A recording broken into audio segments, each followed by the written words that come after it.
गर्भवती है। बरसों से इस घर में बच्चों की किलकारी सुनने के लिए मेरे कान तरस गए थे। दादी सास खुश होकर थाली बजाकर ठुमका लगाती हैं।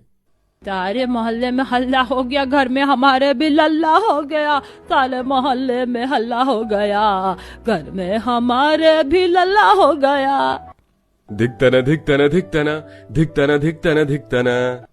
ईश्वर तुम्हारे गर्भ के फल को हर बुरी बला से बचाए। रामू, ये रख लो। धन्यवाद मालकिन। योगिता बहू, पायल बहू, अब से तुम दोनों को छोटी बहू के खाने पीने का खास ख्याल रखना है। जी माँ जी। मेघा के प्रेग्नेंट होने से जेठानी जलन से भर जाती है। इसी तरह महीने गुजरते हैं। बहू, मैंने तेरे लिए घी के लड्डू बांधे हैं, खा ले। दादी सास हाथ से लड्डू खिलाती है, तभी दोनों जेठानी जूस फल काट कर ले आती हैं। देवरानी जी, फल छील कर लाई हूँ, खा लो। दीदी, अभी पेट भरकर घी के लड्डू खाए हैं, ये फल आप खा लीजिए। अरे बहू, ये दोनों फल खाकर क्या करेंगे? तू बच्चा पैदा कर रही है, ताकत की जरूरत तुझे लगेगी। इन बांझ बहुओं के लिए रोटी चावल खाना काफी है। खड़ी क्या हो, चलो जाओ यहाँ से। वैसे भी तुम्हारा परछावा तुम्हारी देवरानी के लिए सही नहीं है, वो पेट से है। दोनों जेठानी को ये बात सुई की तरह चुभती है। जिसे देखो सबके मुंह पर मेघा मेघा ही चढ़ गया। हमारा महत्व तो जैसे इस घर में नौकर चाकर का ही रह गया है। आखिरकार वो मेघा इस घर को चिराग जो दे रही है। एक बार तो उसका बच्चा पैदा हो गया तो इस घर का जमीन जायदाद सब कुछ उसी के नाम जाएगा। हम तो बस सेवा पानी करने में पिसेंगे, अपना आखिरी दाव चलना पड़ेगा।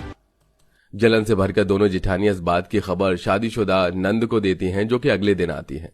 चेतना बेटी, तू ऐसे अचानक चली आई, कोई खबर नहीं थी? माँ, खबर तो आम लोगों को भी नहीं दी गई कि देव की शादी हो गई और भाभी उम्मीद से है। आपने तो न्योता भेजा नहीं, इसीलिए मैं गोद भराई में खुद चली आई।